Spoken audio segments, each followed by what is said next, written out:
Hi, everyone. Welcome to another episode of Coffee Chat with CastleHill. Today, I'm joined by Peadar Duffy from Archer, who's joining us from Lisbon. So I appreciate you taking the time in your afternoon, Peadar, to join us. Hopefully, it's a good conference and you're getting some information out of it. Would you be so kind as to maybe just give a little introduction of yourself and your background and what you're doing at Archer? Sure. I joined Archer just about 3 months ago. I'm the global ESG practice lead. I'm here in Lisbon just now with the EMEA leadership team, planning next year, reviewing the current year's performance and so forth, and in particular, this great new world of ESG that has opened up ahead of us, given the events of COVID-19. Awesome. Again, thanks for joining me. And you've been involved in the ESG space for not an insubstantial amount of time before it was ESG. And I love one of the quotes you gave about the how ESG is somewhat of a wine. Do you want to share that one? Sure. Well, I guess I'm in the broad ESG space for some 5 years now. Prior to that, being in the conventional kind of GRC, ERM space, governance, risk and compliance, enterprise risk management. And about 5 years ago, folk that I was working with in the UK from the British Standards Institution asked if I would get involved in the development of a new international standard, ISO 37000, on governance of organizations. And they had done that because I'm very involved in the standard setting space with the global risk guidance ISO 31000. So I'm one of the seven editors there. We just published about three weeks ago. And effectively, 37,000 is an ESG, a sustainability governance blueprint for governance of all types and sizes of organizations. So working with some really clever people from around the world in setting that guidance, purpose centric, value generation, data and decisions, and such like. Wonderful. All right, you have to give me the wine quote as well. Indeed. Well, I mean, so ESG really is, I would say, I describe it as enterprise risk management wine in a new bottle, because its origins. I mean, whatever about corporate social responsibility going back some 20 odd years, ESG in the most recent years is largely something which has been driven out of investor concerns with regards to the future viability of companies. And I kind of describe it in terms of the risks associated with this kind of perfect storm that's emerging. Clearly, we're all aware of the climate storm. Whatever about its origins, we know it's coming. We know that we're likely to overshoot 1.5 degrees Celsius quite substantially. That's not good news. But there's also another kind of cyclone that's coming to meet the climate cyclone, to use that analogy, and is the impact of technology on the world, on the way of work, on the way of doing business, and the potentiality for that to displace jobs before folk have an opportunity to retrain and skill up. And the climate with the impact of technology, those two things can precipitate social discord. And we're seeing social discord in the world today, in the developed world in particular. So this is causing the pension funds, those folk whose contributions they're collecting every month from people putting into their 401ks, the health benefits, and so forth. And they're saying, wow, you know, the old methodologies that we would have used in the past in risk assessing those entities that were likely to be performing and likely to be viable going into the future over the next 10, 20, 30, 40 years, those old methodologies are no longer perhaps as reliable as before. So the call went out, as it were, for a new method, and that became ESG. It's essentially risk management wine in this new ESG bottle, if that makes sense. It's a great analogy. And it's interesting because one of the areas that we certainly see when talking to customers about ESG is that it's taking away from what's sometimes a short-term focus. People are worried about doing their next quarterly risk and control self-assessment. Now we're talking about looking at a 5 to 10 year or longer horizon and what those types of impacts are. How have you seen that play out? Well, it's the nature of the big pension funds to think, they don't think in terms of single years, it's decades, because that's the nature of pensions and funds administration and management. So But we also have a couple of other things happening. We know that the typical corporate lifespans are shortening very, very dramatically. We know that the typical values associated with the S&P 500s, for example, that the valuations are comprised mostly of the intangible asset value of those enterprises. We know that consumer and customer preferences are changing.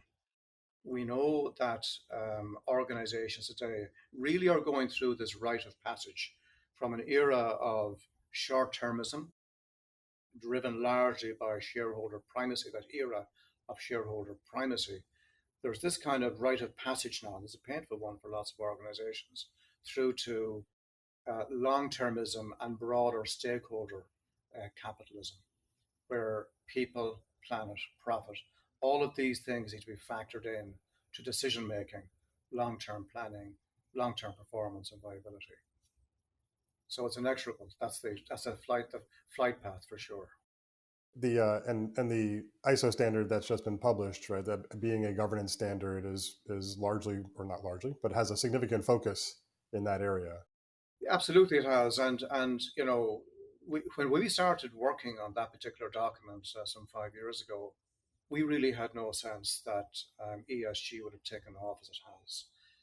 Um, we started looking, undertaking essentially an environmental scan of the principal codes and guidelines from around the world. That came to somewhere in the order of 20 odd guidances. The gold standard being, for example, the King Code, King 4, what has happened in the UK, the guidance is there. And, things like organizations being required to be explicit about their purpose, being explicit about thinking beyond just the balance sheet and financial capital and financial assets. That was already well signaled within various guidances. But we took a view that the guidance 37,000 really needed to be future proofed. And it wasn't difficult to then realize that, well, being viable over the longer term requires that in this day and age, in the 21st century, where we're looking at 20,000 years of technology advancement in this century alone, you needed to be absolutely clear about your purpose, your reason for being. You needed to be very clear about, what was your business model, and that's something which not an awful lot of directors, indeed, are really equipped to discuss. So we collaborated with CGMA, CIMA, and we onboarded the business model framework there, being a more accessible framework than, for example, the business model canvas. And we effectively created this guidance, which, if you follow the particular principles, the rationale for those principles, the methods of practice, you effectively will find that it picks up on what the world really has been saying over the last 5 or 10 years is just sound decision making in the face of gross uncertainty. And that's the message out of 37,000. It's really organized common sense, and dovetails fully with the ESG mandate that's coming from the investment community. Do you feel that so we know a lot of the drivers are coming from climate activities and certainly the displacement and other pieces. Do you feel this is in a way a continuation of the financial crisis, or the opportunity to really highlight this is coming from the financial crisis and companies really sort of having to retrench and think about what they do overall? Or is it really just driving from this climate and social activities? I wouldn't have a sense that there's a kind of a causal relationship there. There might be some correlation, but I think that anecdotally, one of the features of 21st century living, certainly business existence, is that, typically rare, abnormal, and adverse events are occurring a bit more frequently, a lot more frequently. And that really is a function of globalization and how organizations today are, when you and I were boys, organizations were vertically integrated. Everything was, you could say, done simplistically in-house. But really, organizations now today are certainly extended. More, core functions, core processes for sure, outsourced. So they're extended organizations, they're ecosystems, they're spread across geographies. They're more and there are more interconnections and interdependencies with third parties that the organization would, and quite often, notwithstanding good contract, organizations have low to no visibility into multiple tiers, certainly even tier one relationships and suppliers. So organizations are more prone to be shot. But the truth of it is, when with the benefit of hindsight, quite often you would say, well, we understand how you were shocked, but you really shouldn't have been surprised because the dominoes now today are all stacked that bit closer. And really, ESG is about understanding really it's environmental risk, it's social risk.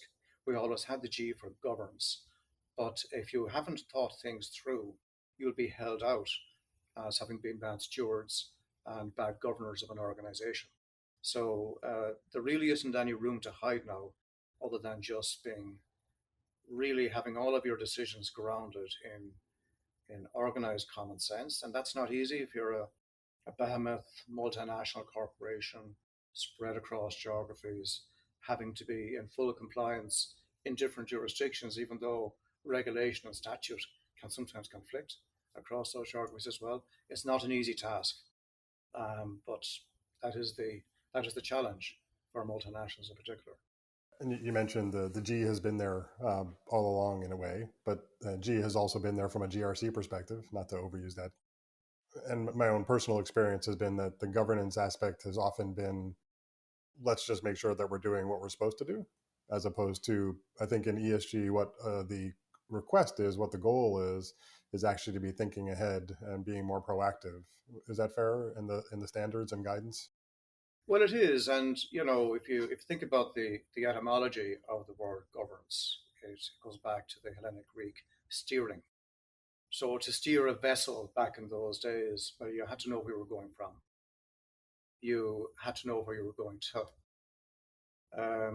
but you didn't have maps as such, and so you really had to be able to understand the wind and the stars and such like. And so it really was an exercise in making sure that your ship was seaworthy, that every crew member on the ship knew exactly what his role was. Um, but and even when you got to so-called kind of known landfall, it might take you some time to find the exact port here that was your ultimate destination. And really, governance today hasn't changed all that much. And with the levels of uncertainty that exist in the 21st century, being at sea in a major corporation today is not unlike being at sea back 2.5, 3, 5,000 years ago in the classical times. Very difficult to steer by looking backwards, right? Well, I mean, and this is what ESG is really. ESG in many respects is a godsend for those of us in the risk space in particular, because I often think that GRC, governance, risk, and compliance, realistically, has been mostly driven, understandably, by regulators and such that the C part, you could say, might have a font size 40. Just imagine that. Or since the global financial crisis in particular and strengthening regulation and the tsunami of regulations, the R part is, certainly a font size 25 or 30. But the G quite often is kind of it's a font 10, right? Because people think that this is where we differentiate in ISO 37000 between corporate governance, which really is a checkbox exercise driven by regulation and board composition, frequency of meetings, decisions recorded, but not so much on that kind of that reflective space of, do we know where we're going? Are we happy that is the right journey? Is the ship sound, ready for able for sea, and so forth? So that G now is being, I think, being highlighted, and that's the effect of ESG, and making life for directors more difficult, more challenging. But that's the 21st century, more uncertainty. Yeah, the change in environment is going to be pretty dramatic. Absolutely. So talking about the regulation side of it, so were any regulators involved, especially heavily in forming the standard, or have they been contacting the team? How has that been playing through? No, well, in the first instance, it's been extraordinarily well received, and we made sure that we had the various professional bodies on board in the drafting, in the editing, in the reviewing, and so forth of the guidance. But it really hasn't been designed with um, regulation in mind. It's been designed with steering, governance, first and foremost in mind. And its influence in particular on ESG is that you know lots of directors today are, how often are we hearing they're saying that it's almost impossible to have any senior level conversation with anybody without ESG appearing prominently, quite often as a gateway to further discussions, particularly in the capital markets, issuing debt and so forth. Even already we are saying that your typical ESG queries are becoming commonplace in RFPs and so forth. But what that's a signal of, in our view, is that lots of people are very confused as to what is ESG all about. And essentially, we have frameworks like, for example, the TCFD, the Task Force on for Climate-related Financial Disclosures. That's a framework, 4 pillars, let us say, 11 recommendations. But then you've got a bunch of standards that are coming out from, at the moment, principally SASB and GRI. And those standards are quite clear and prescriptive. They're saying these are the particular accounting metrics we want you to disclose if you're in this industry sector and so forth. But what's happening now is that, for example, Europe is probably leading the charge, having put in place this regulatory framework such that now the financial market participants can create green products, that corporates can issue debt and so forth. But what we're now having, and we expect it to be announced in the first week of November at COP26, that the IFRS will announce the creation of the International Sustainability Standards Board.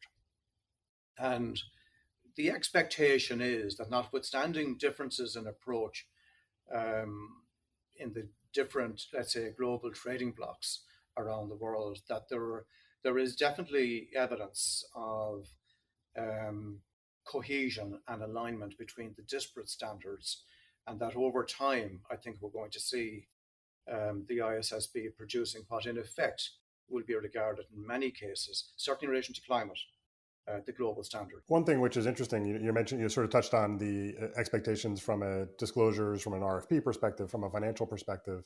How do you feel that set of metrics, where are they going to be treated? Is that going to be part of the annual report and scrutinized in as much detail as any other financial metric?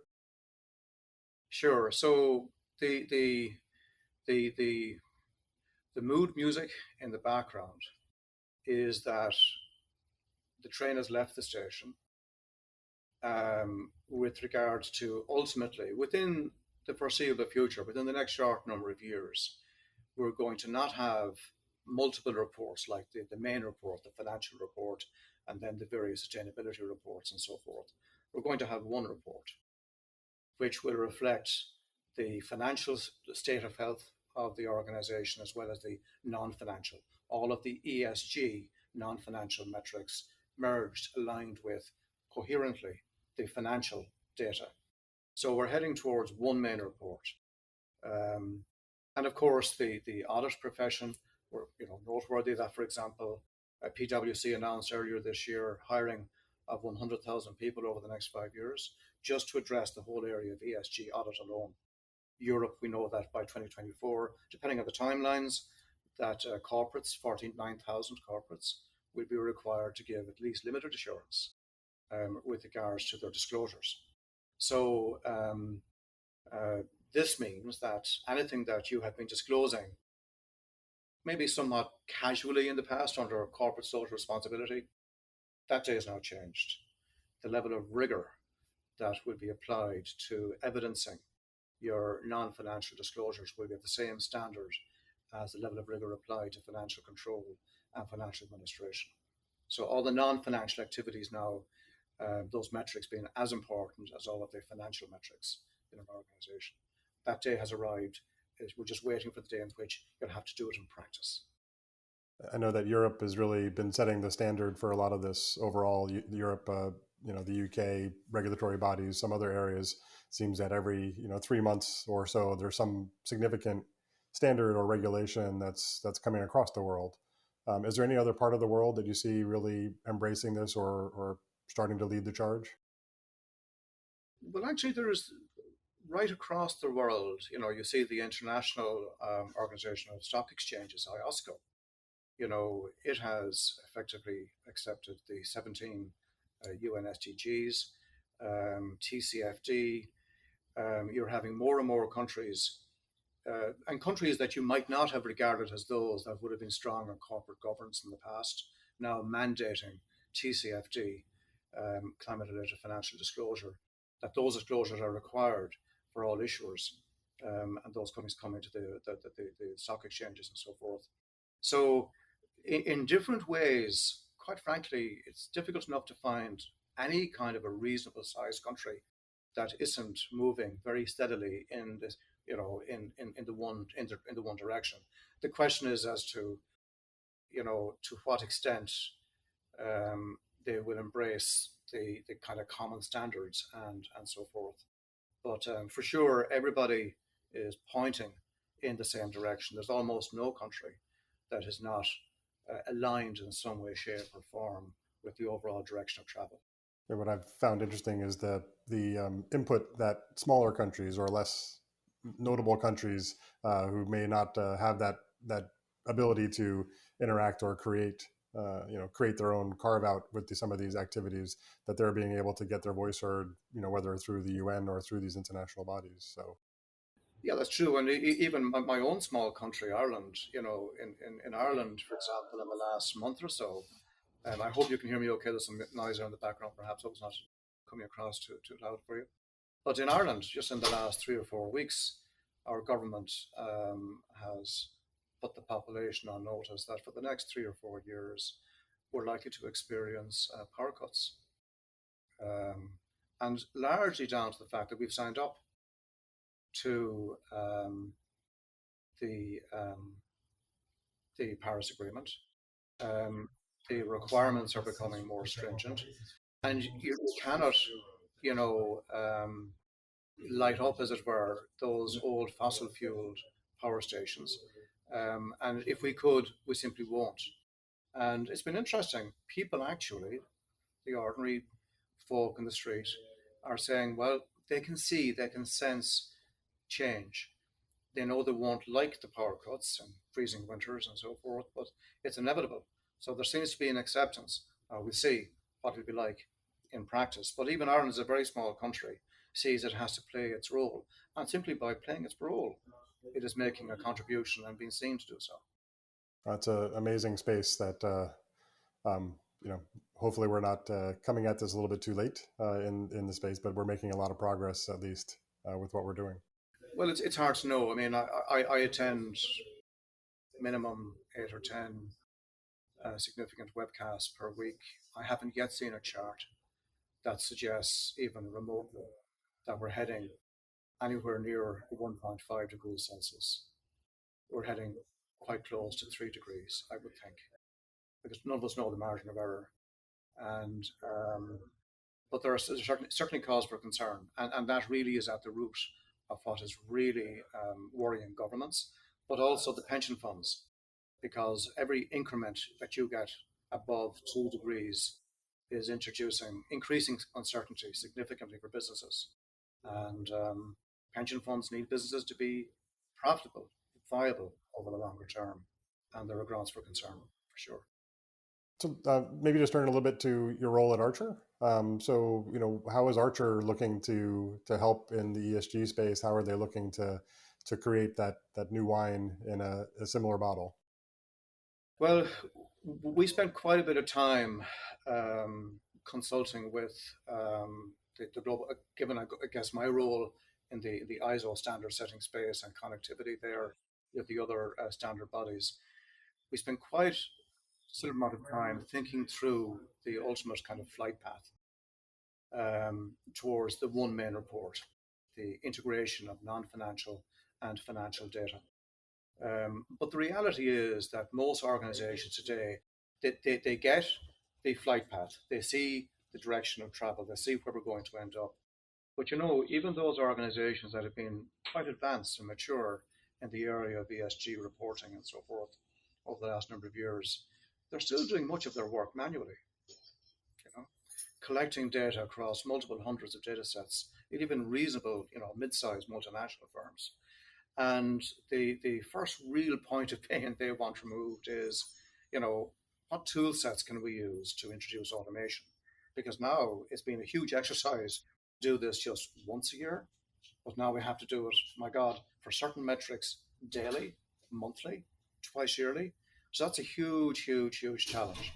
So the first couple of solutions in terms of materiality assessments and reporting are all about reducing this burden, this manual burden, getting this manual ESG monkey off their backs, because the drive is towards data that can be trusted, that can be relied upon, so that the CEO, when telling the story, the story of the company to investors and other stakeholders, that he or she has numbers that are not going to embarrass going forward because they hold true. So both sharing the long-term story, but focusing on the pain today, which is getting accurate data faster, better, more reliably than any other method. It's going to be great to see when it comes through. So we're doing a webinar in a few weeks. So sequentially some of these things, and in the webinar we'll be talking about the relative activities that are happening from a standards perspective, from a regulatory perspective. Show a little bit about the horizon scanning inside of Archer and the current Archer, and how that ties into that broader risk perspective, the broader governance perspective. So I hope that folks are able to join us, and I thank you very much, Peadar, for spending the time and jumping out of your activities there in Lisbon and joining me. It's a great pleasure. Thank you very much indeed, Tim. Thank you. Thank you. I hope that you enjoyed this week's episode of Coffee Chat with CastleHill. For more episodes, insights, and discussion, check us out on YouTube, LinkedIn, Facebook, or at our website, www.castlehillrisk.com. Thank you again for joining us, and I'll see you next time on a Coffee Chat with CastleHill.